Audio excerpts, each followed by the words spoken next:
차가운 콘크리트 바닥에서 올라오는 냉기가 뼛속까지 스며드는 새벽이었습니다. 교도관들의 발소리조차 멈춘 그 적막한 시간. 서울 구치소의 독방 한 구석에서 한 남자가 조용히 자신만의 마지막 여행을 준비하고 있었습니다. 그는 짐을 싸는 대신 입고 있던 러닝 셔츠를 찢어 기슭에 매듭을 만들었습니다. 한때 서울의 밤거리를 호령하며 거대한 조직의 가장 날카로운 칼이라 불렸던 사내. 수많은 적들을 병원이나 땅 밑으로 보내버렸던 그 무자비한 손은 이제 생의 마지막 순간에 이르러서야 비로소 떨리고 있었습니다. 아무도 모르게 아무런 유언도 없이 그는 스스로 세상의 스위치를 끄려하고 있었습니다. 전설적인 주먹 김태촌의 그림자이자 범서방파의 행동대장 정종원. 그가 택한 결말은 화려한 느와르 영화의 엔딩이 아닌 쓸쓸하고 비참한 로그아웃이었습니다. 지금부터 들려드릴 이야기는 단순한 깡패들의 싸움질이 아닙니다. 이것은 잘못된 주인에게 모든 것을 바친 한 사냥개의 슬픈 기록이자 을이라는 이름의 껍데기에 갇혀 스스로를 파먹어 들어간 한 남자의 비극적인 일대기입니다. 만약 당신이 대한민국 어둠의 세계를 지배했던 진짜 거물들의 숨겨진 뒷이야기가 궁금하다면 지금 바로 구독 버튼을 눌러주십시오. 뉴스에서는 절대 말해주지 않는 진짜 핏빈 역사가 지금 시작됩니다. 1970년대와 80년대, 대한민국의 밤은 낮보다 뜨거웠습니다. 화려한 네온사인이 명동과 강남을 뒤덮기 시작할 무렵, 그 빛이 닿지 않는 그림자 속에서는 또 다른 질서가 만들어지고 있었습니다. 법전보다 주먹이 가깝고 경찰의 호각 소리보다 형님의 말 한마디가 더 무거운 세상. 우리는 그 시절을 낭만의 시대라고 포장하지만 그 실상은 뼈가 부러지고 살이 찢기는 야생의 정글이었습니다. 그 정글의 최상위 포식자였던 범서방파.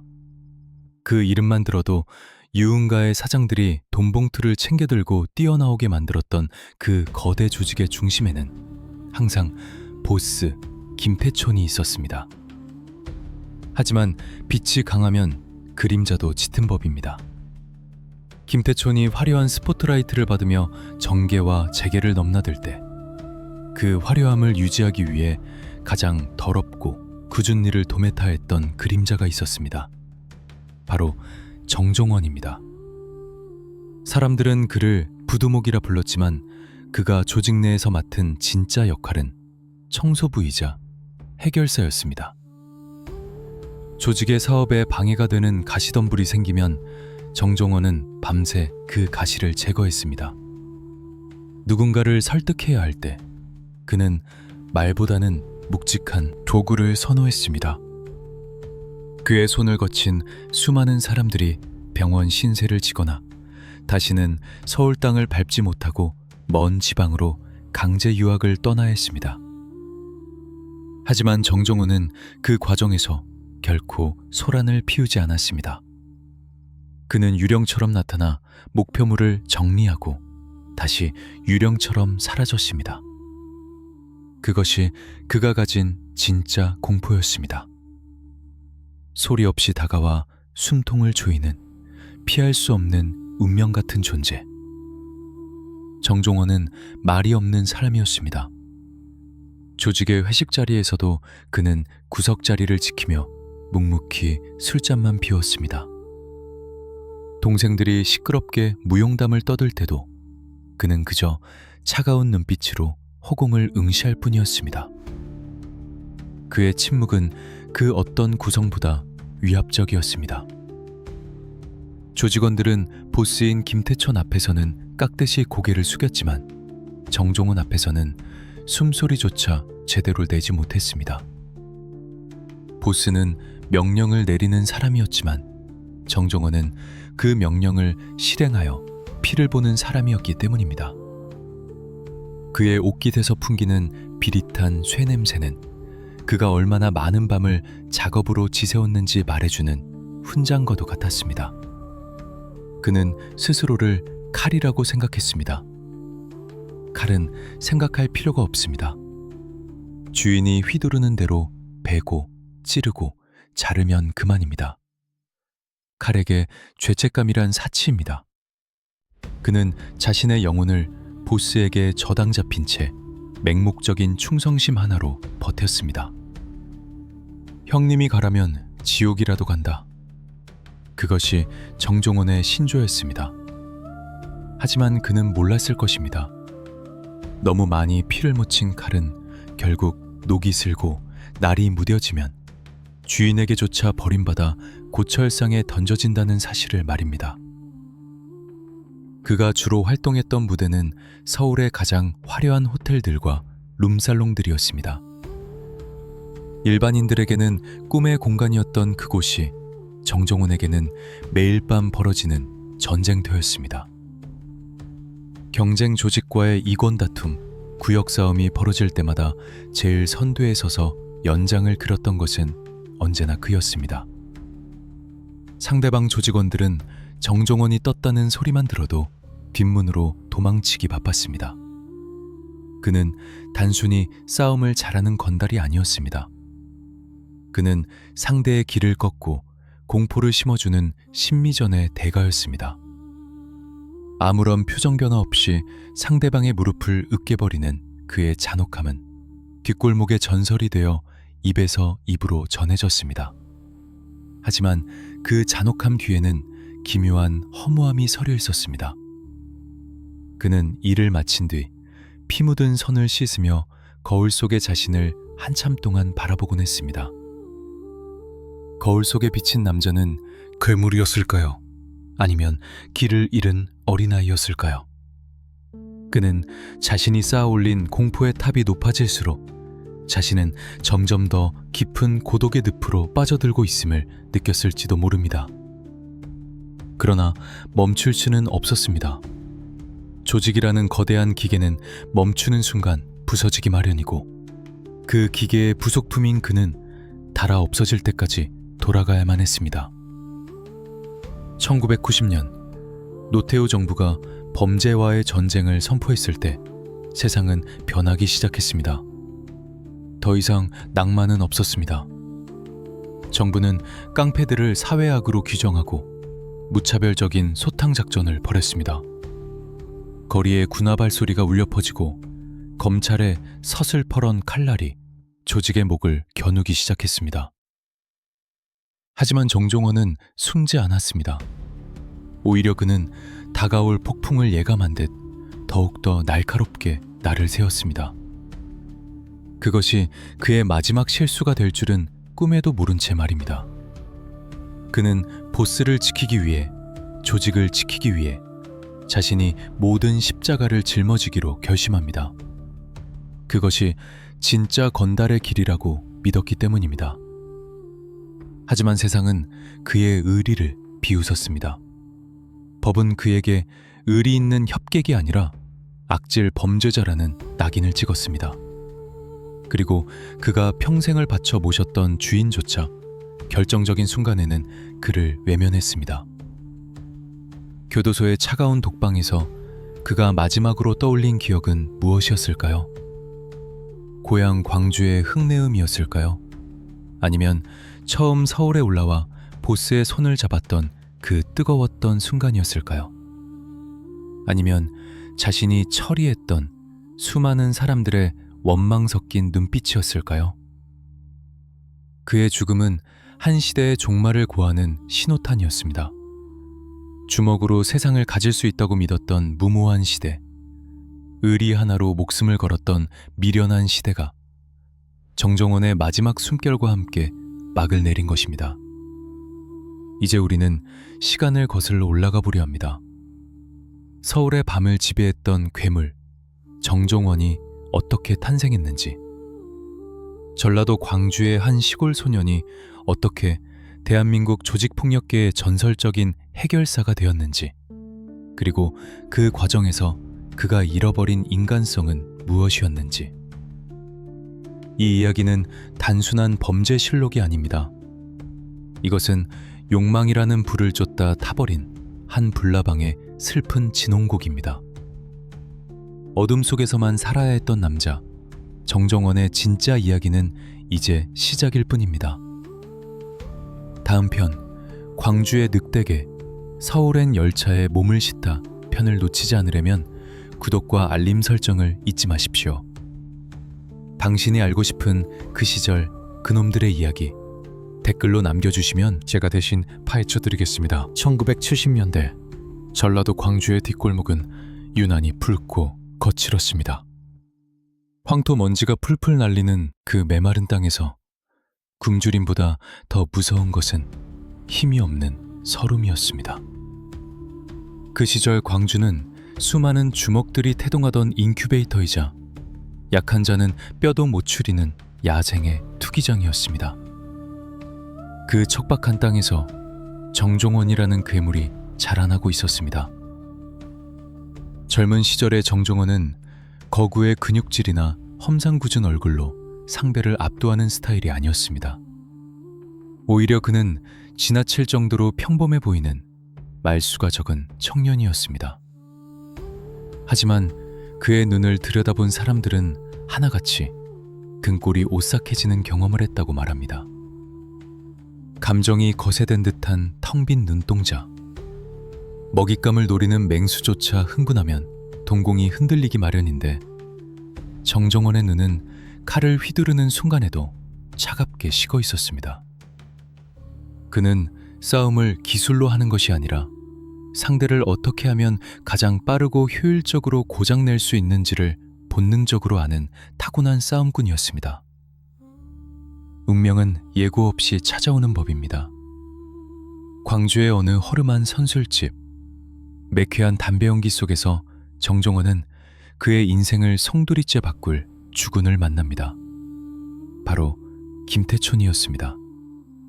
당시 김태촌은 이미 지역구 수준을 넘어 전국구로 도약하려는 야망을 품고 있었습니다.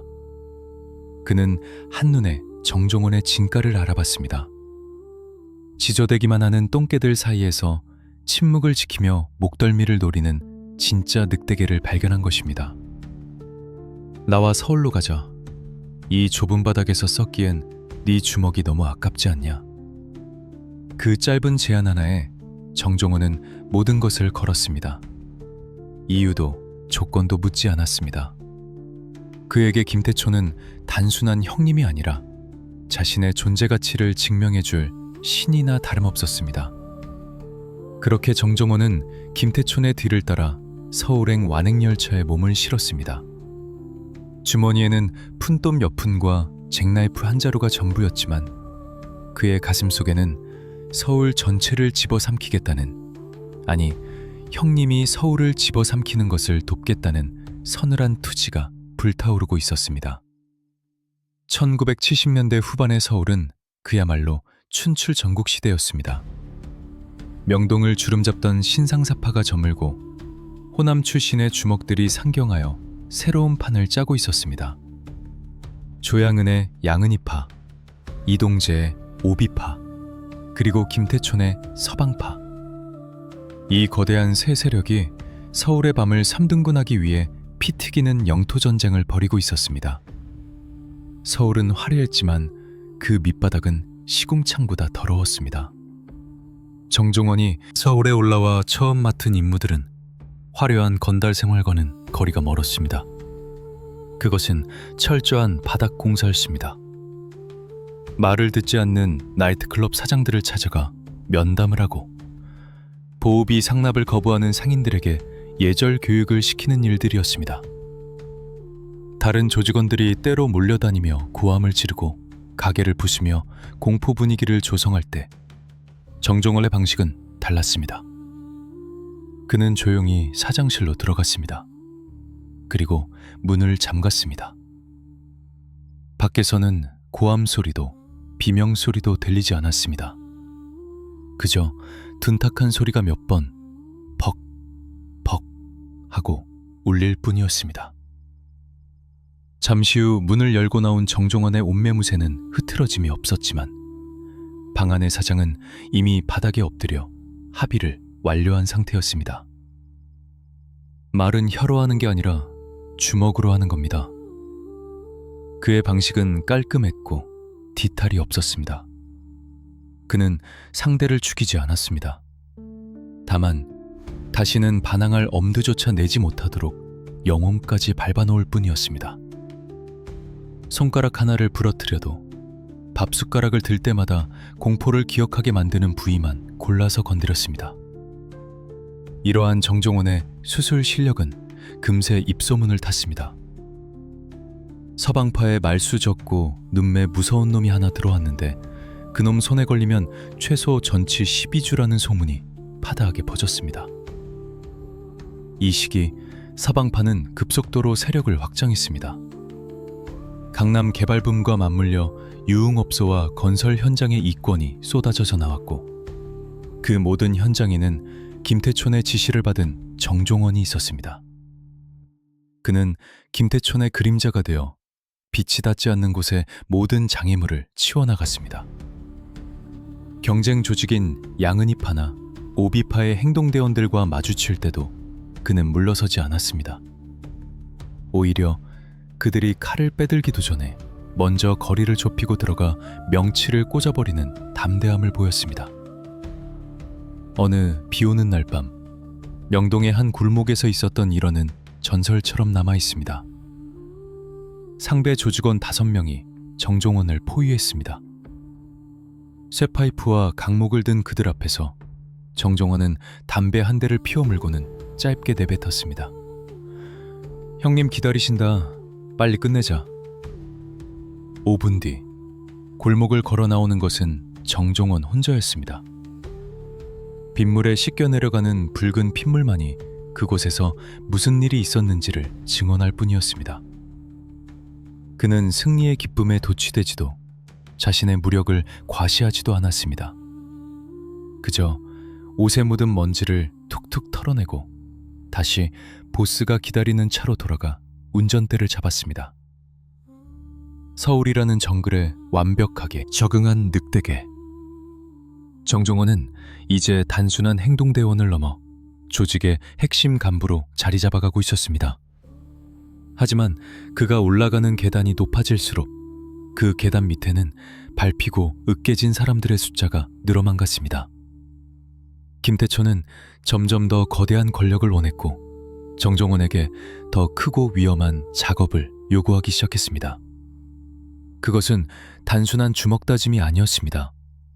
이제는 정말로 누군가를 여행 보내거나 세상에서 영원히 로그아웃 시켜야 하는 위험천만한 일들이 그를 기다리고 있었습니다.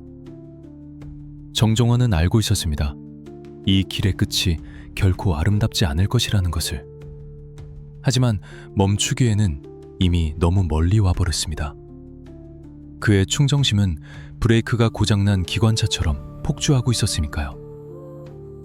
이제 서방파의 세력은 서울을 넘어 전국으로 뻗어나가고 있었고 그 정점에는 김태촌이, 그 발밑에는 피 묻은 손에 정종원이 있었습니다.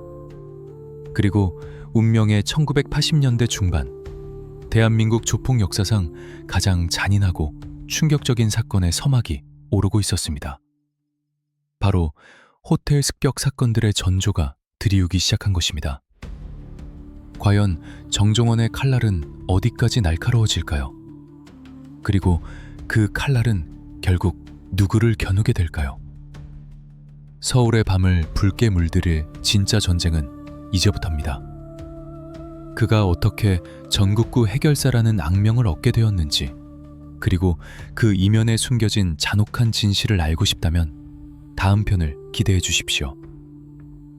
좋아요와 구독은 이 위험한 이야기를 계속하는 힘이 됩니다. 80년대 중반, 서울의 지도는 하루가 다르게 바뀌고 있었습니다.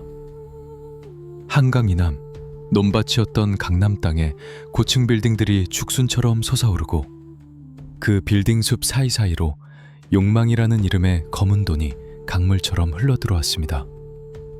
바야흐로 개발의 시대이자 주먹들이 기업가 흉내를 내기 시작한 기업형 주폭의 태동기였습니다.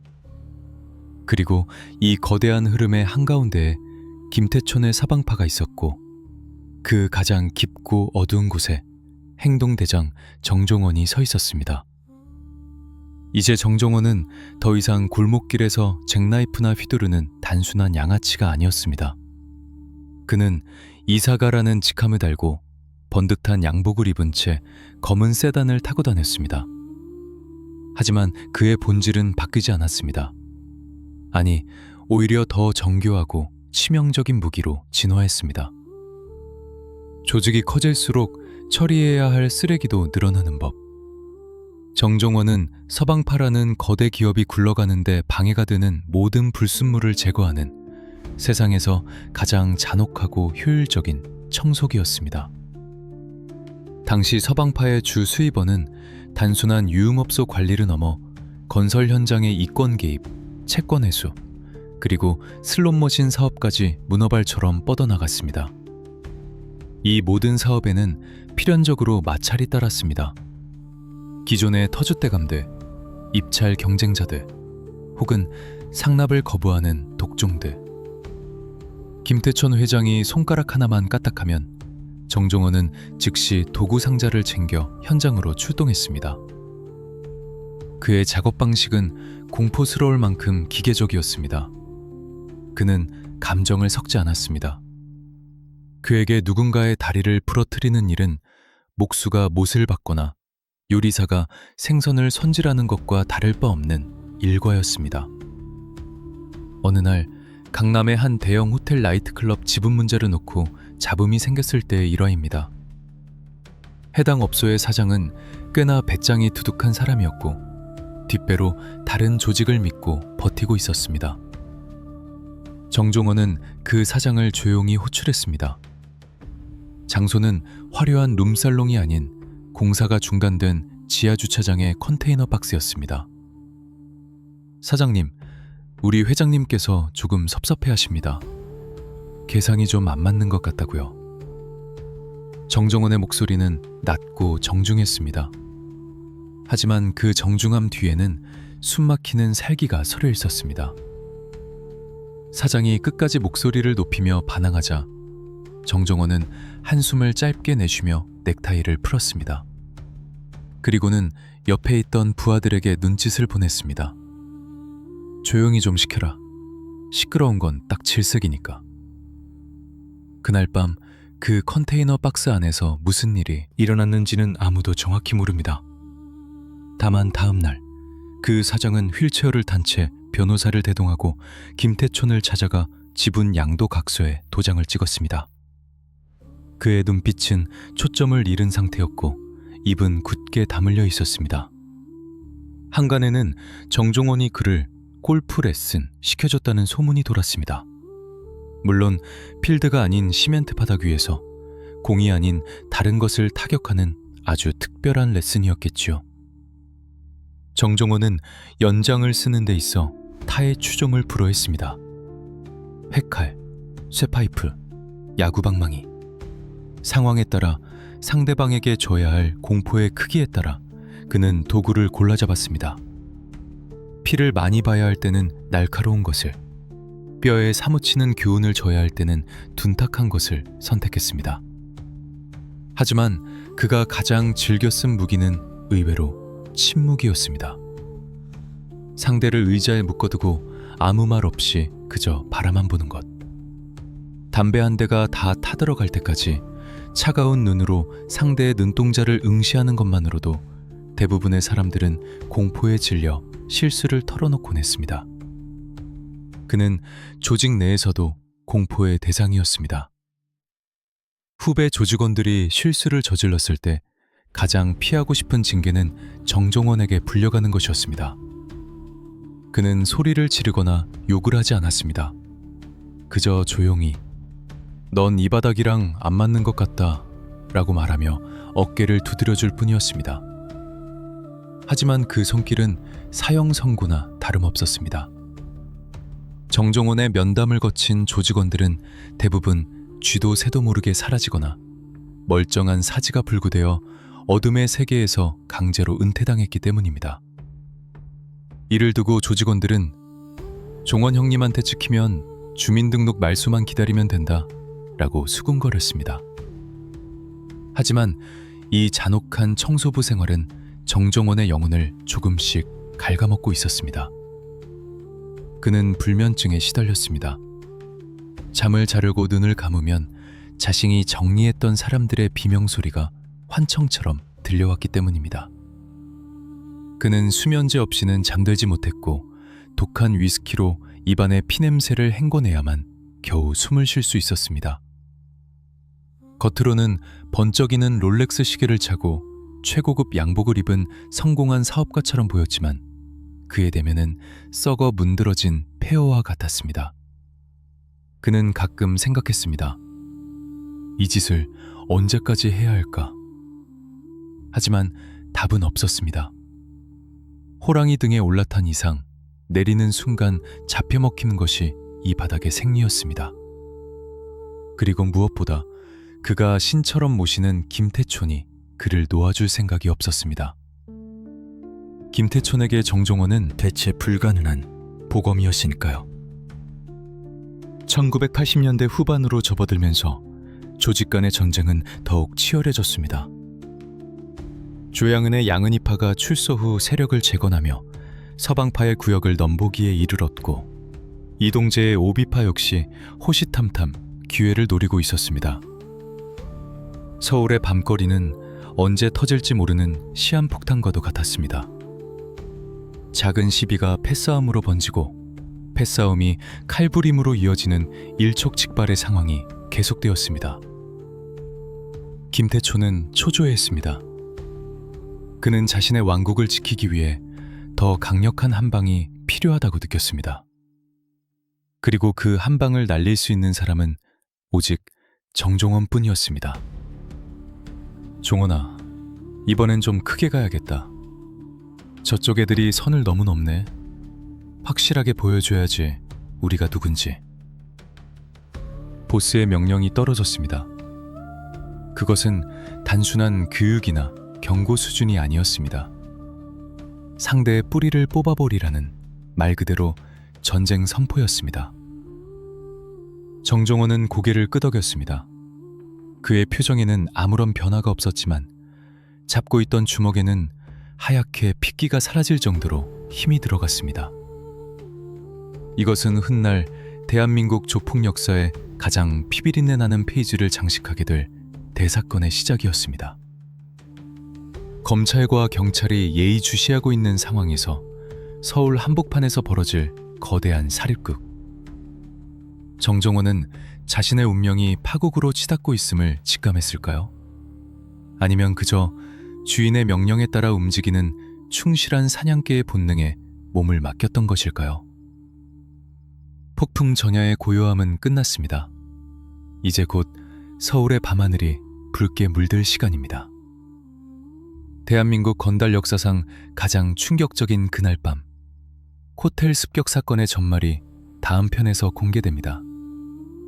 정종원이 어떻게 악마가 되었는지 그 생생하고 끔찍한 현장을 목격하고 싶다면 구독 버튼을 누르고 다음 이야기를 기다려 주십시오. 절대 혼자 보지 마십시오. 1987년의 어느 늦은 가을밤, 서울 하늘에는 구멍이라도 뚫린 듯 장대비가 쏟아지고 있었습니다. 빗줄기가 아스팔트를 때리는 소리가 도시의 소음을 집어삼키던 그 밤, 뉴서울 호텔 뒷골목에는 검은색 세단 승용차 5대가 장의차처럼 늘어서 있었습니다. 차 안의 공기는 무거웠습니다. 히터도 틀지 않은 차가운 실내에는 30명 남짓한 건장한 사내들이 내뿜는 거친 숨소리와 담배 연기만이 가득 차 있었습니다. 그들의 품 안 혹은 양복 안주머니 깊숙한 곳에는 오늘 밤을 위해 날카롭게 갈아둔 작업 도구들이 신문지에 쌓여 잠들어 있었습니다. 맨 앞차의 조수석, 빗물이 흘러내리는 차창 밖을 무표정하게 응시하던 정종원이 손목시계를 확인했습니다. 야광 바늘이 정확히 자정을 가리키고 있었습니다. 시간 됐다. 들어가자. 그의 낮고 건조한 한마디가 무전기를 타고 각 차량에 전달되었습니다. 찰컥, 찰컥.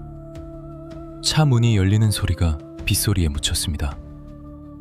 검은 양복을 입은 사내들이 빗속으로 쏟아져 나왔습니다. 그들은 우산을 쓰지 않았습니다. 비를 피하는 것보다 더 중요한 사업이 그들을 기다리고 있었기 때문입니다. 그들의 눈빛은 먹잇감을 발견한 늑대떼처럼 번들거렸습니다.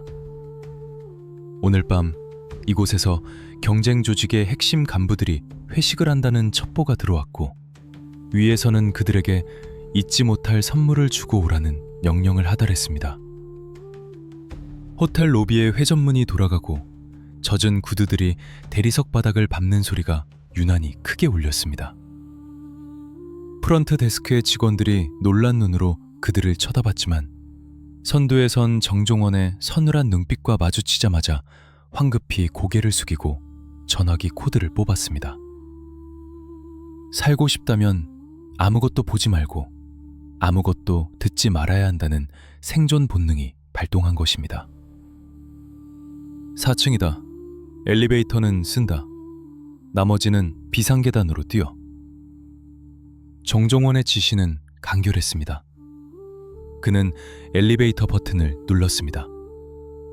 거울에 비친 그의 얼굴은 창백했지만 입가에는 미세한 경련이 일고 있었습니다. 이것은 공포가 아니었습니다. 곧 시작될 축제를 앞둔 전율이었습니다. 딩동. 엘리베이터 문이 열리고 4층 연회장 복도가 나타났습니다. 복도 끝 굳게 닫힌 문 너머에서는 왁자지껄한 웃음소리와 노래방 반주 소리가 들려왔습니다. 저 안의 사람들은 꿈에도 몰랐을 것입니다. 저승사자가 문 바로 앞까지 와서 노크를 준비하고 있다는 사실을. 정종원은 잠시 호흡을 가다듬고는 옆에 선 행동대원에게 눈짓을 했습니다. 대원이 고개를 끄덕이며 품 안에서 쇠파이프를 꺼내 들었습니다. 인사드리라. 쾅! 육중한 마호가니 문이 박살나며 열렸습니다. 흥겨웠던 연회장은 순식간에 찬물을 끼얹은 듯 정적에 휩싸였습니다. 술잔을 들고 건배를 외치던 상대 조직원들의 얼굴에서 웃음기가 사라지고 그 자리를 당혹감과 공포가 채우기 시작했습니다. 하지만 그들이 상황을 파악하기도 전에 서방파의 식구들이 파도처럼 밀려 들어갔습니다. 작업 시작해. 그 외침과 함께 연회장은 아수라장으로 변했습니다. 테이블이 뒤집히고 술병이 깨지는 소리가 비명소리와 뒤섞여 기괴한 교향곡을 만들어냈습니다. 정종원은 난전의 한복판을 천천히 걸어 들어갔습니다. 그는 뛰지 않았습니다. 그저 우아하게 춤을 추듯 달려드는 상대의 주먹을 고개만 살짝 돌려 피하고는 품에서 꺼낸 짧은 도구로 상대의 허벅지나 어깨를 정확하게 터치했습니다. 슉! 푹! 그의 손이 스치고 지나간 자리에는 어김없이 붉은 꽃이 피어났습니다. 그는 상대를 죽일 생각은 없었습니다. 단지 그들이 평생 숟가락을 들 때마다 혹은 걸음을 걸을 때마다 오늘 밤의 공포를 떠올리게 하고 싶었을 뿐입니다. 상대 조직의 행동대정이 깨진 맥주병을 들고 악을 쓰며 달려들었지만 정종원은 눈 하나 깜짝하지 않았습니다. 그는 상대의 팔을 낚아채 관절을 반대 방향으로 꺾어버리고는 귓가에 조용히 속삭였습니다. 형님들 노는데 너무 시끄럽다. 좀 자라. 그는 쓰러진 상대방을 넘어 연회장 구석에서 공포에 질려 떨고 있는 상대 조직의 부두목에게 다가갔습니다. 그 부두목은 서울 진출을 노리며 서방파의 구역을 야금야금 건드려왔던 장본인이었습니다. 정종원은 테이블 위에 놓인 양주병을 집어들어 잔에 따랐습니다. 그리고는 덜덜 떨고 있는 부두목에게 잔을 건넸습니다. 한 잔 드시죠. 서울 술이 입에 맞으실지 모르겠습니다. 부두목이 잔을 받으려 손을 뻗는 순간 정종원의 다른 한 손이 번개처럼 움직였습니다. 억 하는 짧은 신음과 함께 부두목의 손바닥이 테이블에 고정되었습니다. 정종원이 들고 있던 날카로운 과도가 손등을 관통해 테이블에 박혀버린 것입니다. 우리 구역에 숟가락 얹으려면 손모가지 하나 정도는 걸어야 예의 아닙니까? 정종원의 목소리는 너무나 차분해서 더욱 소름 끼쳤습니다. 그는 고통에 몸부림치는 부두목의 넥타이를 잡아당겨 자신의 얼굴 가까이 끌어당겼습니다. 다시 한 번만 내 눈에 띄면 그땐 손이 아니라 목을 내놓아야 할 겁니다. 짐 싸서 내려가세요. 이건 부탁이 아니라 경고입니다. 상황은 10분도 채 걸리지 않아 종료되었습니다.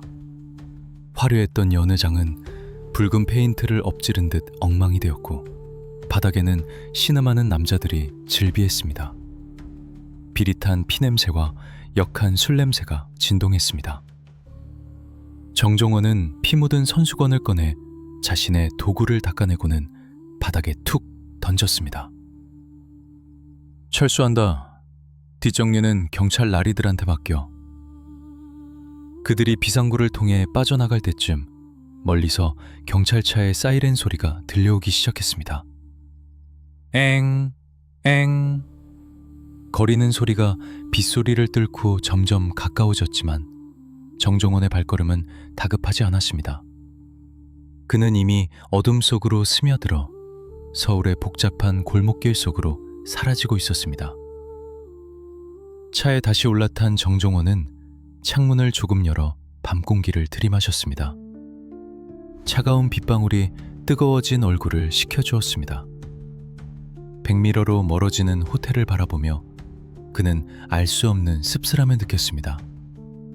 오늘 밤 그는 조직을 위해 또 하나의 거대한 업적을 세웠습니다.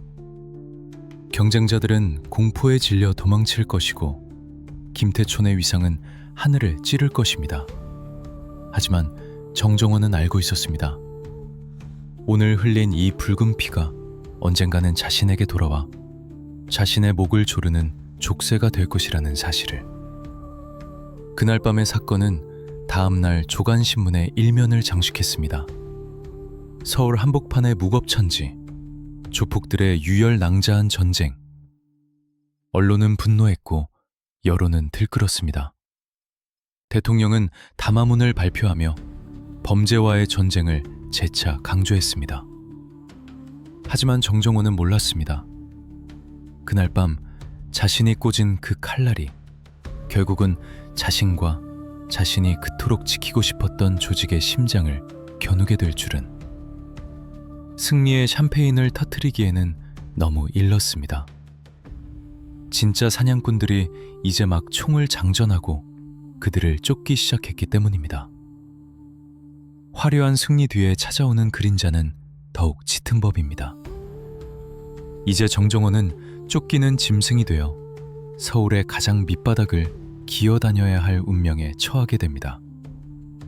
은 세상이 그를 죽일 듯이 찾아다니던 그 시절, 국민 수배자가 된 정종원의 도피 생활은 과연 어땠을까요? 화려한 호텔이 아닌 곰팡이 핀 여관방을 전전하며 느꼈을 그 처절한 고독과 배신의 냄새. 다음 편 쫓기는 늑다, 벼랑 끝에 서다에서 그 숨막히는 추격전을 공개합니다. 이 비극의 끝을 함께하고 싶다면 구독과 좋아요를 부탁드립니다. 뉴 서울 호텔에 그 붉었던 밤이 지나고 서울의 아침은 평소와 다를 바 없이 밝아왔습니다. 직장인들은 졸린 눈을 비비며 만원 버스에 몸을 실었고 학생들은 등굣길을 서둘렀습니다. 하지만 신문 가판대 앞을 지나는 사람들의 발걸음은 하나같이 멈춰섰습니다. 조간신문 일면을 도배한 것은 굵은 고딕체의 헤드라인과 흐릿한 흑백 사진들이었습니다. 서울 도심 한복판, 조폭전쟁, 공권력은 어디에 있나? 서방파 행동대장 J씨, 유혈 사태의 주범으로 지목. 정종원. 어둠 속에 숨어 그림자로만 살았던 그의 이름 석자가, 그리고 그의 얼굴이 세상의 빛아래 낱낱이 까발려지는 순간이었습니다. 이제 그는 더 이상 유령이 아니었습니다. 그는 대한민국 경찰이, 아니 대한민국 전체가 잡아야 할 공공의 적 1호가 되어버렸습니다. 텔레비전 뉴스에서는 연일 대통령의 담화문이 반복해서 흘러나왔습니다. 범죄와 폭력에 대해 전쟁을 선포합니다. 1990년 10월 13일 노태우 대통령의 범죄와의 전쟁 선언은 단순한 엄포가 아니었습니다. 그것은 낭만과 의리라는 포장지로 감싸여 있던 주먹세계에 대한 사형 선고나 다름없었습니다. 검찰과 경찰로 구성된 합동수사본부가 꾸려졌고 전국에 조직폭력배 소탕령이 떨어졌습니다. 거리는 살벌한 기운으로 가득 찼고 어제까지 어깨에 힘을 주고 다니던 건달들은 쥐구멍을 찾아 순기에 급급했습니다. 정종원의 삶은 하루아침에 천국에서 지옥으로 떨어졌습니다. 최고급 양복과 세단, 깍듯한 대우는 신기루처럼 사라졌습니다. 그에게 남은 것은 낡은 보스턴백 하나와 현금 뭉치, 그리고 언제 잡힐지 모른다는 뼛속 시린 공포뿐이었습니다. 그는 서울을 떠나지 못했습니다. 조직의 명령이 없었기 때문입니다. 아니, 정확히 말하면 조직과의 연락이 두절되었습니다. 처음 며칠은 은신처인 강남의 한 오피스텔에 숨어 지냈지만 곧 경찰의 포위망이 좁혀오고 있음을 직감했습니다.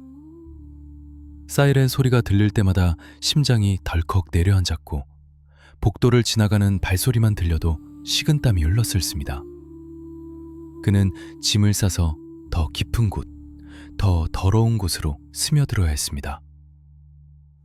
그가 찾아든 곳은 서울 변두리의 허름한 여관방들이었습니다. 곰팡이 냄새가 코를 찌르고 옆방의 소음이 적나라하게 들리는 좁은 방.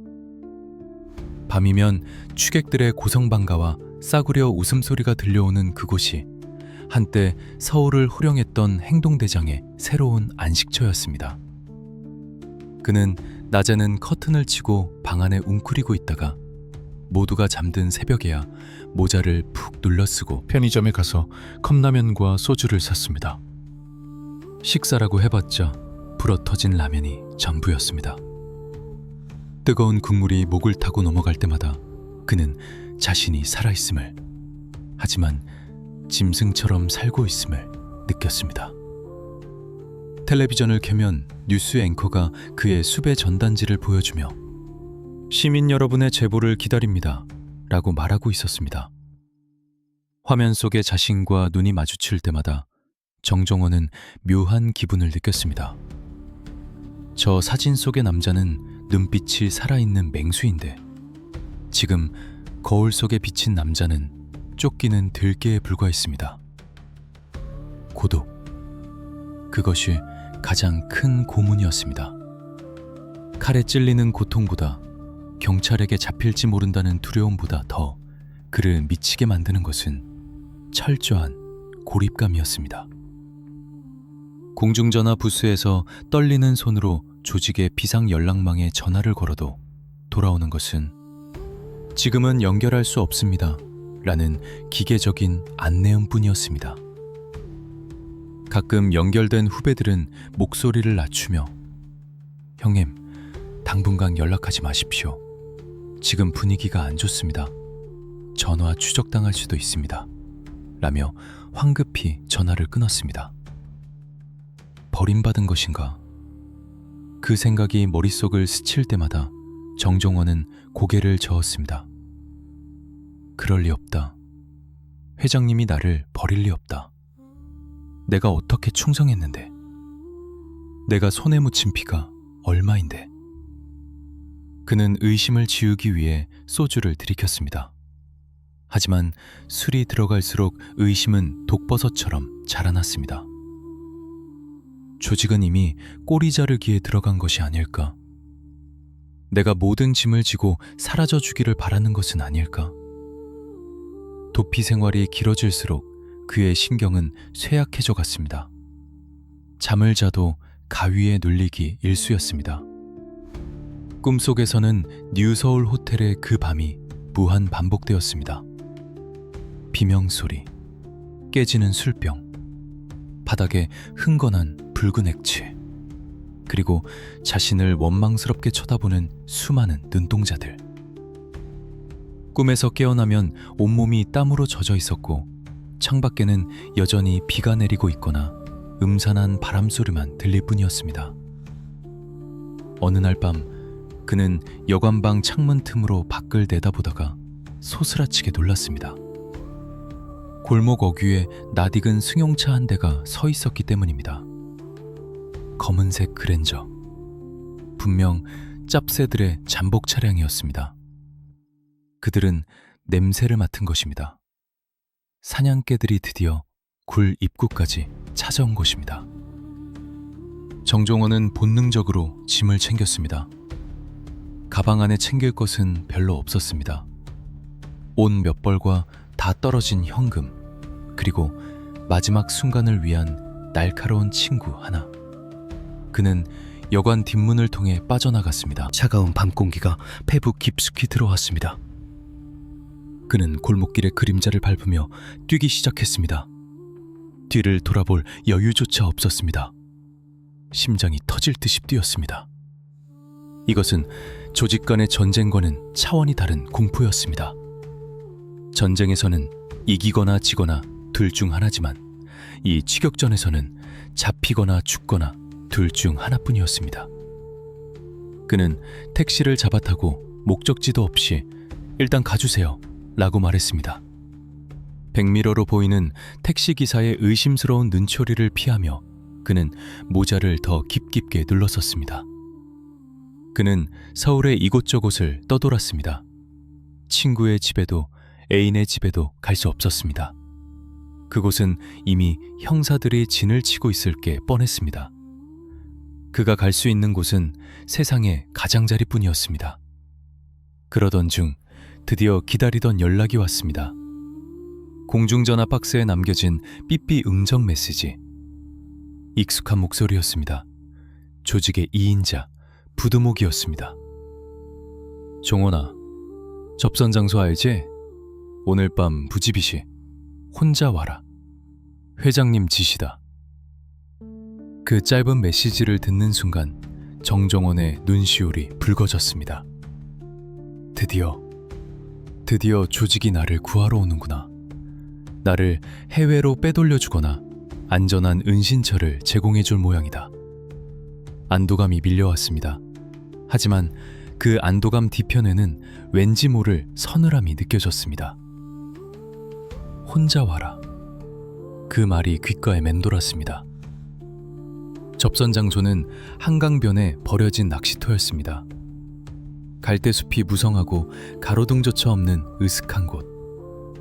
정정원은 약속 시간보다 30분 일찍 도착해 갈대숲 사이에 몸을 숨겼습니다. 습관적인 경계심이었습니다. 강바람이 매섭게 불어와 젖은 옷깃을 파고들었습니다.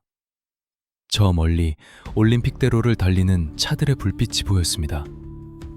저 불빛 속에 평범한 사람들의 삶이 있는데 자신은 이 어둠 속에서 무엇을 기다리고 있는 것일까? 커기시 정각, 검은색 세단 2대가 낚시터 입구에 들어섰습니다. 헤드라이트가 꺼지고 건장한 사내 4명이 차에서 내렸습니다. 정종원은 그들을 알아보았습니다. 모두 함께 술잔을 기울였던 동생들이었습니다. 반가움에 뛰쳐나가려던 찰나 정종원은 멈칫했습니다. 그들의 손에 들린 것이 여행 가방이나 여권이 아니라 신문지에 쌓인 길쭉한 무언가였기 때문입니다. 야구방망이 혹은 쇠파이프. 그들은 정종원을 구하러 온 것이 아니었습니다. 그들은 정종원을 정리하러 온 것이었습니다.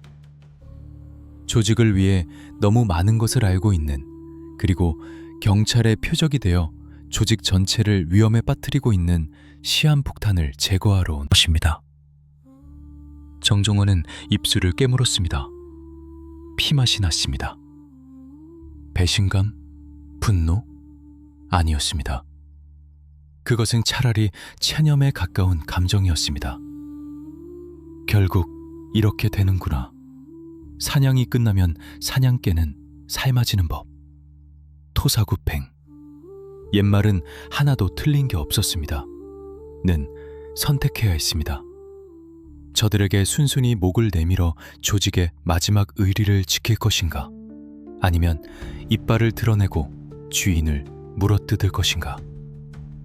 하지만 그 순간 멀리서 또 다른 불빛들이 접근해 오고 있었습니다.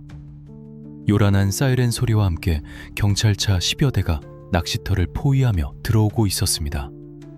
형사들이 들이닥친 것입니다. 꼼짝마, 정종원! 도간에 든 쥐다!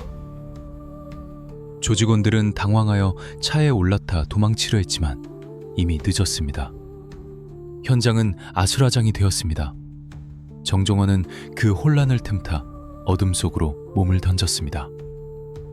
조직에게 버림받고 경찰에게 포위된 절체절망의 순간 그는 강물로 뛰어들거나 아니면 스스로 수갑을 차는 길밖에 남지 않았습니다. 차가운 한강물이 발목을 적셨습니다. 그의 도피는 여기서 끝이 나는 걸까요? 아니면 더 깊은 수렁으로 빠져드는 시작일까요? 배신과 포위, 벼랑 끝에 몰린 늑대 정종원. 그가 선택한 것은 자수도 도주도 아닌 제3의 길이었습니다. 다음 편 희생양, 모든 죄를 짊어진 십자가에서 그가 내린 충격적인 결단의 전말이 밝혀집니다. 구독과 좋아요를 누르고 이 비극적인 누아르의 클라이맥스를 함께 하십시오. 차가운 한강물을 뒤집어 쓰고 진흙탕을 굴러 가까스로 포위망을 뚫고 나온 정종원의 몰골은 처참했습니다.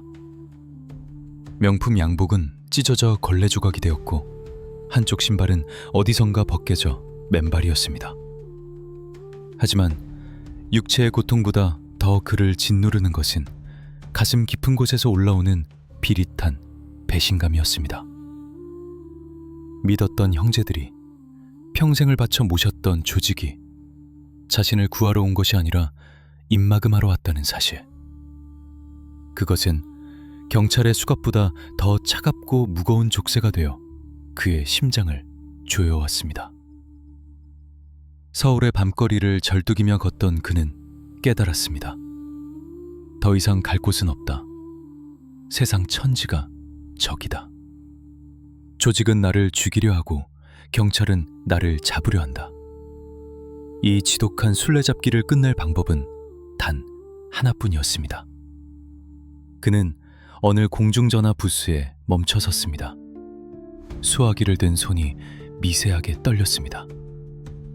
그가 전화를 건 곳은 조직도 가족도 아니었습니다. 바로 서울지방검찰청 당직실이었습니다. 나 정종원입니다. 지금 들어갑니다.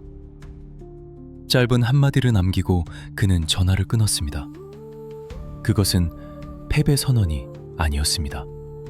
그것은 자신이 선택할 수 있는 마지막 자존심이자 조직을 향해 던지는 역설적인 충성 맹세였습니다. 형님, 당신들은 나를 버렸지만 나는 당신들을 버리지 않습니다. 내가 모든 짐을 지고 들어갑니다. 그것이 정종원식의 비틀린 의리였습니다. 그는 자신이 모든 죄를 뒤집어쓰고 총대를 매므로써 수사망이 보스 김태촌에게까지 뻗치는 것을 막기로 결심한 것입니다. 스스로 꼬리가 되어 잘려나감으로써 머리를 살리는 길. 그것이 그가 택한 최후의 임무였습니다. 검찰청사 앞은 순식간에 아수라장이 되었습니다. 제 발로 걸어 들어오는 거물급 수배자를 보기 위해 기자들이 구름처럼 몰려들었고 형사들은 혹시 모를 자해소동이나 습격을 대비해 그를 겹겹이 애워쌌습니다. 수많은 카메라 플래시가 터지며 밤을 대낮처럼 밝혔습니다. 그 눈부신 삼광 속에서 정종원은 고개를 숙이지 않았습니다. 헝클어진 머리와 찢어진 옷차림이었지만 그의 눈빛만은 여전히 서늘하게 살아 있었습니다. 정종원 씨, 혐의 인정하십니까? 김태천 씨의 지시였습니까? 호텔 습격 사건, 단독 범행입니까? 기자들의 질문이 빗발쳤지만 그는 입을 굳게 다물었습니다. 그의 침묵은 그 어떤 웅변보다 강력했습니다. 그는 마치 순교를 하러 가는 성직자처럼 혹은 도살장으로 끌려가는 짐승처럼 묵묵히 조사실로 향하는 계단을 올랐습니다. 조사실의 공기는 무거웠습니다. 베테랑 강력부 검사는 책상 위에 두꺼운 서류 뭉치를 던져놓으며 정종원을 노려봤습니다.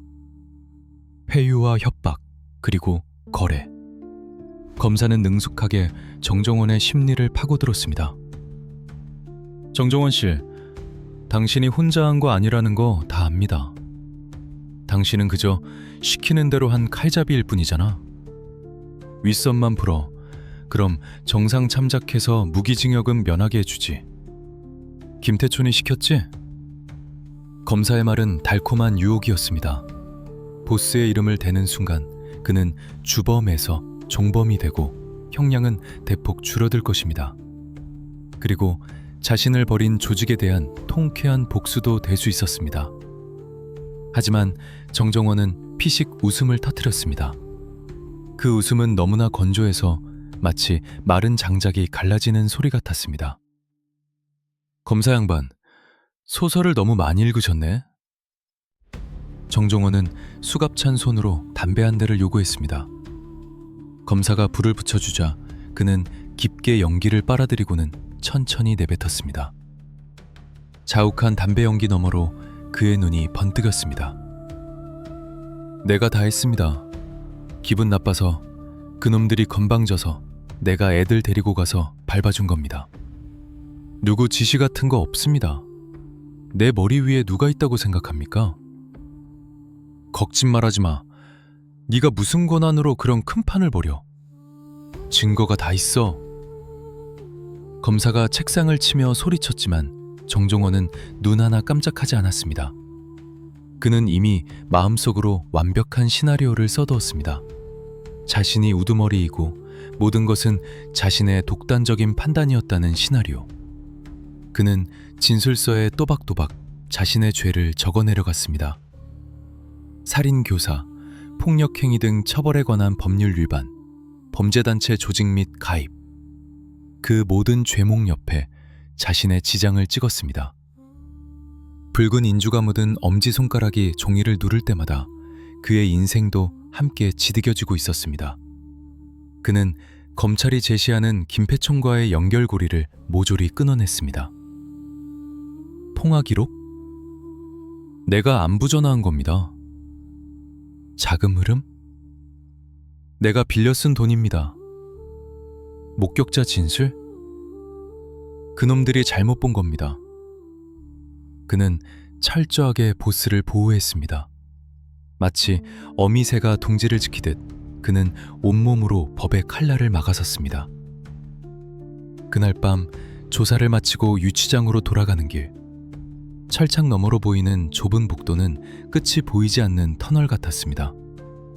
이제 그에게 남은 것은 차가운 감방 바닥과 평생 썩어야 할지도 모르는 기나긴 수감 생활뿐이었습니다.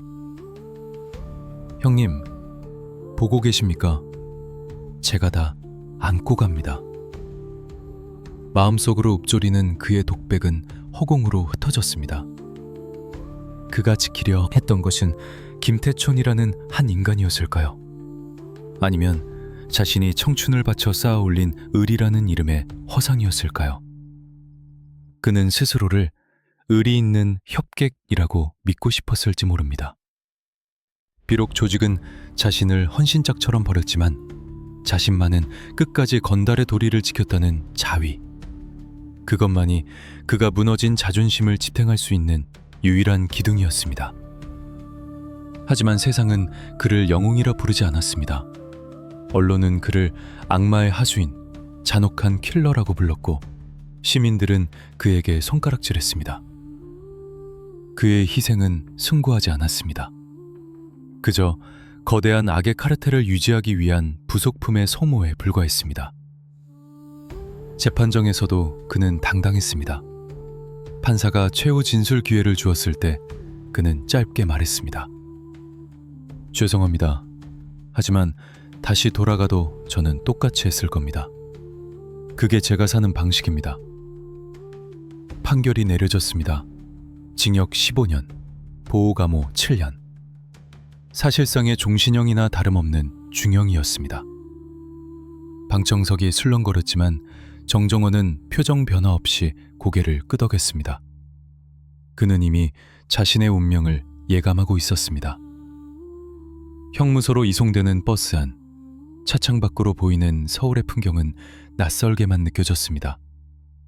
저 화려한 도시를 한때 자신의 발 아래 두었다고 생각했는데 이제 보니 자신은 그저 도시의 하수구 밑바닥을 기어다니는 쥐새끼에 불과했습니다. 멀리 남산타워가 보였습니다.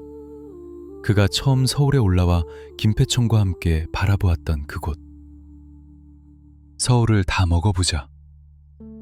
그때의 맹세는 이제 빛바랜 농담이 되어버렸습니다. 그는 쓴웃음을 지으며 눈을 감았습니다. 이제 사회인 정종원은 죽었습니다. 남은 것은 가슴에 수임 번호를 단 죄수 3사크 2번뿐이었습니다.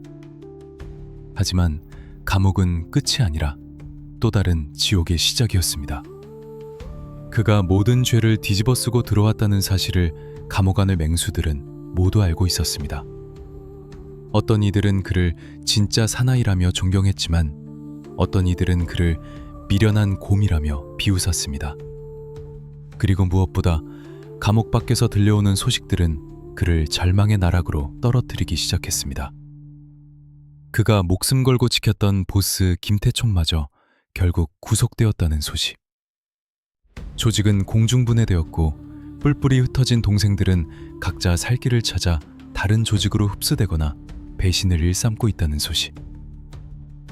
내가 대체 무엇을 위해 이 짓을 한 거지? 독방의 좁은 창문으로 들어오는 달빛 아래서 정종원은 처음으로 소리 없는 오열을 토해냈습니다. 그의 희생은 헛된 것이었습니다. 그는 영웅도 순교자도 아닌 그저 거대한 게임판 위에서 가장 먼저 버려진 졸이었을 뿐입니다. 이제 남은 것은 철저한 고립과 밤마다 찾아오는 악몽뿐. 감옥 안에서의 시간은 밖에서의 시간보다 10배는 느리게 흘렀습니다. 그리고 그 느린 시간 속에서 정종원의 영혼은 서서히 말라 비틀어져 갔습니다. 충성이라는 이름의 독배를 마신 남자. 하지만 그 독이 퍼지기도 전에 더 끔찍한 진실들이 그를 기다리고 있었습니다. 감옥 안에서 그가 마주해야 했던 잔인한 현실과 서서히 무너져가는 한 인간의 내면. 다음 편 철창 안의 야수, 영혼이 잠식되다에서 그 처절한 수감 생활이 공개됩니다. 잊혀진 남자의 마지막 절규를 듣고 싶다면 구독 버튼을 눌러주십시오. 1조평 5평의 독방. 성인 남성 한 명이 대각선으로 누우면 꽉 차는 그 좁은 공간이 이제 정종원의 우주였습니다. 그곳에는 화려한 샹들리에 대신 녹슨 형광등이 깜빡거렸고 고급 양주 냄새 대신 퀴퀴한 변기 냄새와 곰팡이 냄새가 진동했습니다. 철코덕. 육중한 철문이 닫히는 소리는 마치 관뚜껑에 못을 박는 소리처럼 들렸습니다. 세상과의 단절을 알리는 그 소름 끼치는 금속성 마찰음이 울릴 때마다 정종원은 자신이 생매장 당했음을 뼈저리게 실감했습니다. 3402번. 그것이 그의 새로운 이름이었습니다. 한때 강남의 밤을 지배했던 해결사 정종원은 죽었습니다. 여기 있는 것은 그저 파란 수의를 입은 사회에서 격리된 맹수 한 마리뿐이었습니다. 지금부터 들려드릴 이야기는 감옥이라는 거대한 믹서기 안에서 한 인간의 자존심과 영혼이 어떻게 갈갈이 찢겨나가는지에 대한 잔혹한 기록입니다. 화려한 조폭 영화에서는 결코 보여주지 않는 징역살이의 처참한 민낯, 그리고 배신보다 더 무서운 잊혀짐의 공포를 목격하고 싶다면 지금 바로 구독 버튼을 눌러주십시오. 감옥 안에서도 계급은 존재했습니다. 아니, 바깥 세상보다 더 적나라하고 원초적인 서열이 지배하는 곳이 바로 이곳이었습니다. 정종원이 처음 입소했을 때 교도소 전체가 술렁거렸습니다. 서방파의 행동대정이 들어왔다. 호텔 사건의 그 칼잡이다 라는 소문은 교도관들보다 죄수들 사이에 더 빨리 퍼졌습니다. 같은 방을 쓰는 잡범들은 정종원의 눈도 마주치지 못했습니다. 그가 구석자리에 앉아 침묵을 지키고 있으면 방 안의 공기마저 얼어붙는 듯 했습니다. 사기꾼, 절도범, 강간범 같은 하류 인생들은 진짜 배기 건달이 뿜어내는 살기에 압도되어 알아서 기었습니다. 그들은 정종원의 빨래를 하고 식판을 닦고 잠자리를 봐주며 그를 범털로 모셨습니다. 하지만 그 대접이 정종원의 공허함을 채워줄 수는 없었습니다. 그는 자신이 이곳의 제왕이 되기 위해 들어온 것이 아니었습니다. 그는 조직을 위해 자신을 희생한 순교자라는 자부심 하나로 이 지옥 같은 시간을 버티려 했습니다. 형님, 바깥 소식 들으셨습니까? 어느 날 접견을 다녀온 다른 방의 조직원 동생이 배식 구멍을 통해 은밀히 말을 걸어왔습니다. 정종원은 묵묵히 고개를 끄덕였습니다. 하지만 돌아온 대답은 그가 상상했던 영웅담이 아니었습니다. 회장님도 구속되셨답니다. 조직은 지금 박살이 났고요. 경찰이 씨를 말리고 있답니다. 정종원의 손에 들려있던 젓가락이 툭 하고 떨어졌습니다. 김태춘의 구속. 그것은 정종원에게 사형 선고나 다름없었습니다. 자신이 모든 죄를 뒤집어 쓰고 들어온 이유가 무엇이었습니까? 바로 보스를 지키기 위해서였습니다. 자신이 꼬리가 되어 잘려나감으로써 머리를 살리려 했던 그 처절한 희생이 불과 몇 달 만에 물거품이 되어버린 것입니다. 그 순간 정종원의 마음속에서 무언가가 와르르 무너져 내렸습니다. 그것은 그를 지탱하던 마지막 기둥, 충성심이었습니다. 내가 썩어 문드러지는 동안 밖에서는 조직이 와해되고 형제들은 뿔뿔이 흩어졌으며 보스조차 잡혀들어왔다는 사실, 이 모든 것이 헛수고였다는 허무함이 쓰나미처럼 밀려왔습니다. 나는 대체 무엇을 위해 여기 있는가? 그날부터 정종원은 변하기 시작했습니다. 그는 더욱더 말이 없어졌고 눈빛은 깊은 심연처럼 어두워졌습니다. 면회객들의 발길도 뚝 끊겼습니다. 처음에는 의리를 외치며 영치금을 넣어주던 동생들도 조직이 망하자 하나둘 연락을 끊었습니다. 감옥은 냉정했습니다. 돈이 떨어지고 힘이 떨어진 건달은 그저 덩치 큰 죄수에 불과했습니다.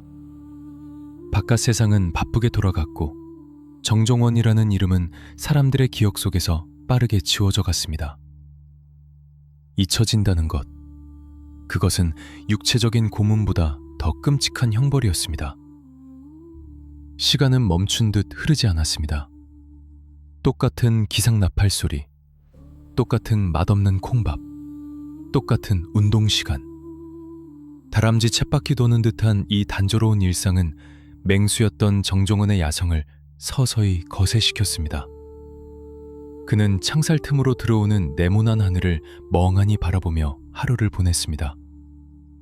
저 하늘 아래 어디선가 자신과 싸웠던 적들은 여전히 술을 마시고 웃고 떠들고 있을 텐데 자신은 이 좁은 방에 갇혀 썩어가고 있다는 사실이 그를 미치게 만들었습니다. 밤이 되면 더 큰 고통이 찾아왔습니다. 불면증은 더욱 심해졌고 겨우 잠이 들면 어김없이 악몽이 찾아왔습니다. 꿈속에서 그는 다시 해결사가 되어 있었습니다. 하지만 이번에는 상황이 달랐습니다. 그가 칼을 휘두르면 상대방이 쓰러지는 게 아니라 오히려 기괴하게 웃으며 그에게 다가왔습니다. 종원아, 왜 그랬어? 우리도 먹고 살려고 그런 건데. 많이 아팠어. 네가 찌른 곳이 너무 뜨거워. 그가 처리했던 수많은 사람들, 그가 불구로 만들었던 경쟁 조직원들, 심지어 그가 협박했던 죄 없는 상인들의 얼굴이 파노라마처럼 스쳐 지나갔습니다. 그들은 피칠갑을 한 채 정종원의 침대맡에 서서 그를 내려다봤습니다. 정종원은 비명을 지르며 잠에서 깼습니다. 식은땀이 온몸을 적셨고 심장은 터질 듯이 뛰었습니다. 독방의 어둠 속에서 그는 혼잣말로 중얼거렸습니다. 오지마. 제발 오지마. 낮에는 감옥의 제왕처럼 군림했지만 밤이 되면 그는 죄책감과 공포에 떠는 나약한 인간일 뿐이었습니다. 그는 환청을 듣기 시작했습니다. 복도에서 들리는 교도관의 발소리가 마치 자신을 잡으러 오는 저승사자의 발소리처럼 들렸고, 옆방 죄수의 기침소리가 자신을 비웃는 웃음소리처럼 들렸습니다. 정신이 피폐해질수록 그는 더욱 난폭해졌습니다. 사소한 시비에도 주먹을 휘둘러 징벌방에 갇히는 일이 잦아졌습니다. 징벌방은 빛조차 들어오지 않는 완벽한 어둠의 공간입니다. 그곳에서 정종원은 철저히 혼자였습니다. 벽을 보고 앉아있으면 벽이 자신을 향해 조여오는 것 같았습니다. 그는 벽을 긁으며 울부짖었고 때로는 미친 사람처럼 웃었습니다. 내가 서방파의 정종원이야. 내가 다 죽였어. 내가 왕이라고. 그의 절규는 방음벽에 막혀 밖으로 나가지 못했습니다. 그저 자기 자신의 귀를 때리고 다시 돌아올 뿐이었습니다. 그는 서서히 미쳐가고 있었습니다. 감옥이라는 시스템은 그를 교화시키는 것이 아니라 그의 인간성을 말살시키고 있었습니다. 그는 더 이상 칼을 든 검객이 아니었습니다. 그는 이빨 빠진 호랑이, 날개 꺾인 독수리였습니다. 어느 겨울날 특별 면회가 허락되었습니다. 유리병 너머로 늙으신 어머니가 보였습니다. 광주에서 올라온 어머니는 굽은 손으로 수화기를 들고 하염없이 눈물만 흘렸습니다. 종원아, 밥은 먹냐? 춥지는 않냐? 그 모습을 본 정종원은 가슴이 찢어지는 듯했습니다. 자신이 서울로 올라와서 한 짓이라고는 남을 해치고 결국에는 이런 꼴로 늙은 어머니에게 피눈물을 흘리게 만든 것뿐이었습니다. 성공해서 호강시켜드리겠다던 약속은 쇠청살에 갇혀 산산조각이 났습니다. 그는 어머니 앞에서 아무 말도 할 수 없었습니다. 그저 고개를 숙이고 죄인처럼 흐느낄 뿐이었습니다. 연애가 끝나고 돌아오는 길 정종원은 결심했습니다. 이 지옥 같은 삶을 끝내야겠다고. 더 이상 추락할 곳도 없다고 생각했지만 바닥 아래에는 지하실이 있었습니다. 그는 자신의 존재 자체가 부끄러웠고 살아있는 것 자체가 고통이었습니다. 그는 감방으로 돌아와 거울을 봤습니다. 거울 속에는 낯선 남자가 서 있었습니다. 퀭한 눈, 덥수룩한 수염, 생기라고는 찾아볼 수 없는 얼굴. 그것은 한때 서울을 호령했던 서방파의 칼이 아니라 그저 실패한 인생의 표본이었습니다. 그는 조용히, 아주 조용히 준비를 시작했습니다. 아무에게도 알리지 않고 누구의 방해도 받지 않을 자신만의 마지막 여행을. 그것은 비겁한 도피가 아니라 전직 해결사로서 자신의 인생을 스스로 해결하려는 마지막 자존심이었을지도 모릅니다. 감옥의 밤은 길고도 차갑습니다. 그 차가운 어둠 속에서 정종원은 찢어진 러닝 셔츠를 꼬아 줄을 만들고 있었습니다. 그의 손은 더 이상 떨리지 않았습니다. 오히려 평온해 보이기까지 했습니다. 모든 고통, 모든 배신, 모든 후회를 이 줄 하나에 묶어 끊어내려는 듯 그의 손놀림은 정교하고 단호했습니다. 한 시대를 풍미했던 주먹에 너무나도 쓸쓸하고 초라한 대장. 그 마지막 순간 그의 머릿속을 스친 생각은 무엇이었을까요? 다음 편 시리즈의 마지막 여행. 전설이 된 깡패의 죽음에서 그 충격적인 결말이 공개됩니다. 이 비극의 끝을 함께 배웅해 주십시오. 새벽 3시. 교도소의 시계바늘조차 무거워 멈춘 듯한 시간. 세상 모든 죄인들이 잠들거나 악몽을 꾸는 그 깊은 밤에 정종원만이 유일하게 깨어 있었습니다. 독방의 창살 사이로 들어온 희미한 달빛이 그의 깎아지른 듯한 광대뼈와 퀭한 눈동자를 비췄습니다. 그는 마치 내일 소풍을 앞둔 어린아이처럼 혹은 중요한 거사를 앞둔 킬러처럼 차분하고 정갈한 모습이었습니다. 그의 앞에는 마지막 만찬이 차려져 있었습니다. 교도소에서 배급된 차가운 밥덩어리와 깍두기 몇 조각, 그리고 그가 며칠 동안 몰래 아껴둔 사과 한 알이 전부였습니다. 화려했던 룸살롱의 양주와 스테이크는 없었지만 정종원에게는 그 어떤 진수성찬보다 의미 있는 식탁이었습니다. 그는 천천히, 아주 천천히 밥을 씹어 삼켰습니다. 마치 이승에서의 마지막 맛을 혀끝에 각인시키려는 듯 했습니다. 잘 먹었습니다. 빈 식판을 향해 나직하게 읊조린 그는 자리에서 일어났습니다. 그리고 좁은 방을 정리하기 시작했습니다. 이불을 반듯하게 개고 읽던 성경책을 머리맡에 가지런히 놓았습니다. 자신이 머물다 간 자리에 흔적을 남기지 않는 것. 그것은 평생을 그림자로 살아온 그가 지켜온 철칙이자 마지막 자존심이었습니다. 그는 낡은 러닝 셔츠를 꺼냈습니다. 그리고 익숙한 손놀림으로 푹푹 찢기 시작했습니다. 섬유가 찢어지는 소리가 적막한 독방 안에 날카롭게 울렸습니다. 그는 찢어낸 천 조각들을 단단하게 꼬았습니다. 그의 손은 떨리지 않았습니다. 오히려 누군가의 목을 조르거나 연장을 쥐었을 때보다 더 안정적이었습니다. 하얗게 꼬아진 천 밧줄은 마치 또아리를 튼 백사처럼 그의 손 위에서 꿈틀거리는 듯 했습니다. 형님, 그리고 먼저 간 동생들아, 내가 좀 늦었다. 그는 마음속으로 마지막 인사를 건넸습니다. 그의 죽음은 패배가 아니었습니다. 그것은 스스로 선택한 은퇴이자 조직의 비밀을 영원히 무덤 속으로 가져가겠다는 침묵의 서약이었습니다. 그가 살아서 입을 여는 순간 다칠 사람들이 너무 많았습니다. 검찰은 끊임없이 그를 회유하며 보스 김태촌의 목을 노리고 있었고 밖의 세상은 그를 이용하려는 하이에나들로 가득했습니다. 가장 완벽한 보안은 죽음뿐입니다. 죽은 자는 말이 없고 시체는 배신하지 않으니까요. 그는 자신이 평생을 바쳐온 의리라는 탑이 무너지는 꼴을 보느니 스스로 그 탑의 밑거름이 되어 묻히기를 택한 것입니다. 그것이 늑대계 정종원이 할 수 있는 마지막 충성이었습니다. 그는 창문 쇠창살에 밧줄을 단단히 매듭지었습니다. 한 번 당겨보고 두 번 당겨보았습니다. 튼튼했습니다.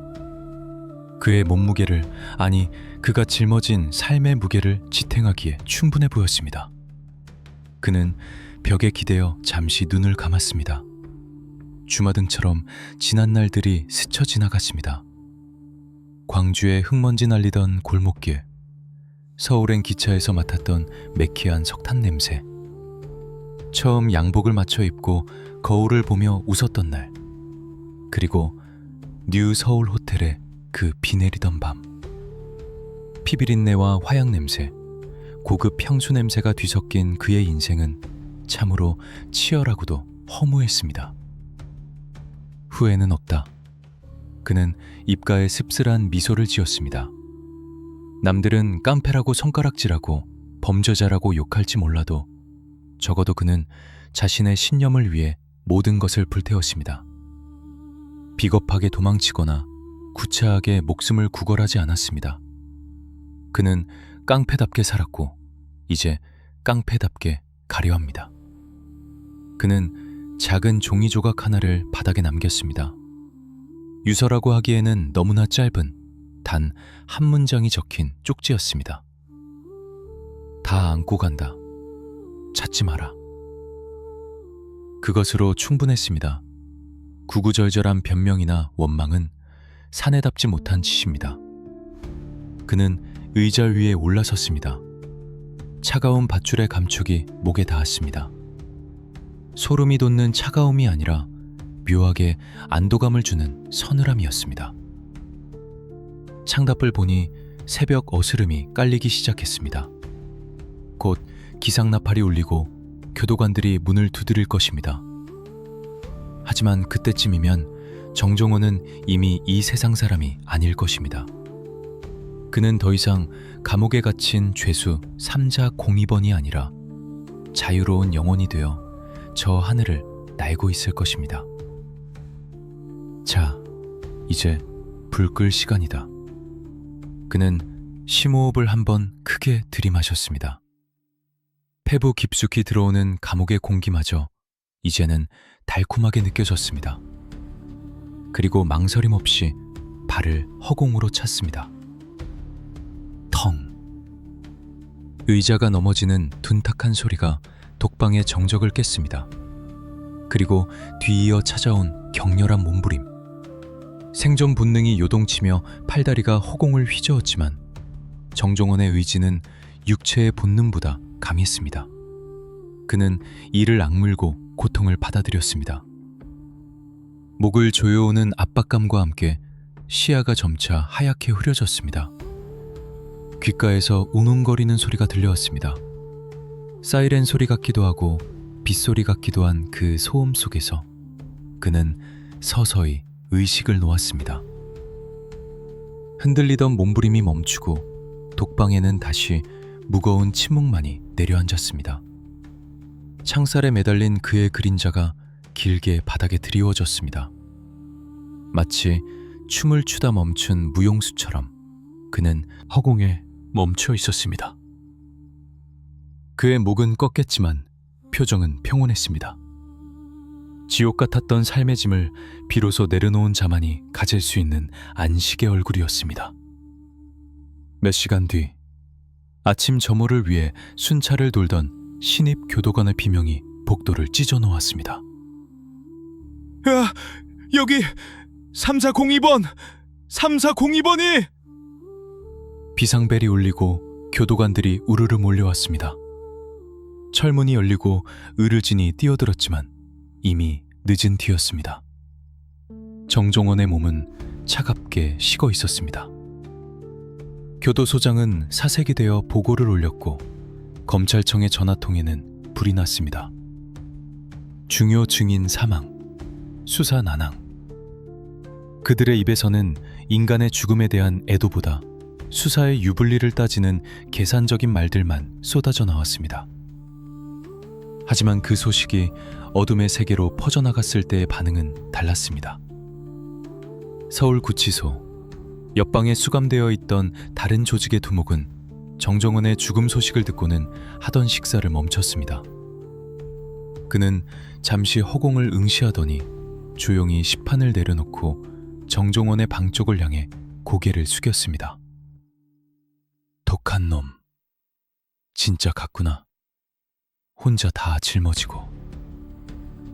전국의 교도소 그리고 숨어 지내던 건달들 사이에서 정종원의 죽음은 거대한 파장으로 다가왔습니다.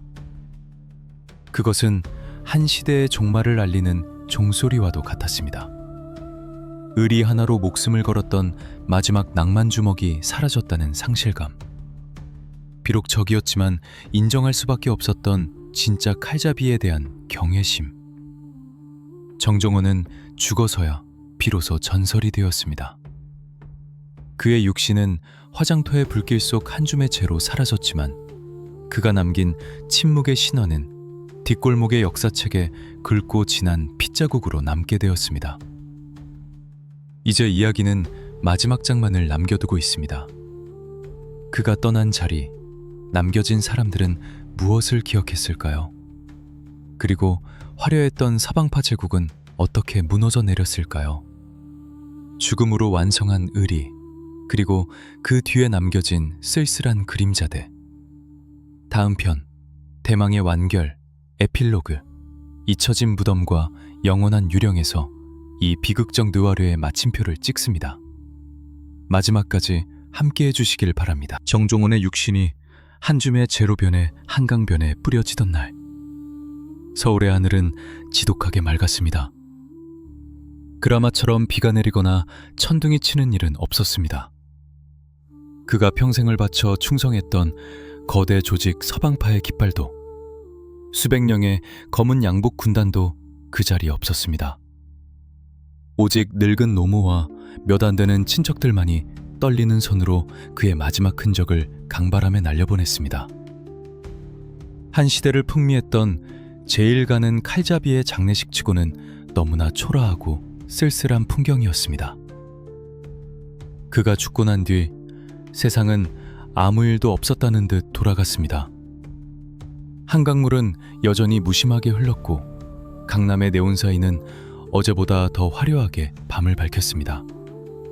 사람들은 금세 정종원이라는 이름 석자를 잊었습니다. 신문 사회면 귀퉁이에 실린 조폭 간부 자살이라는 짤막한 기사 하나가 그가 이 세상에 남긴 마지막 공식 기록이었습니다. 하지만 그가 목숨을 끊으면서까지 지키려 했던 의리의 결과는 더욱 참혹했습니다.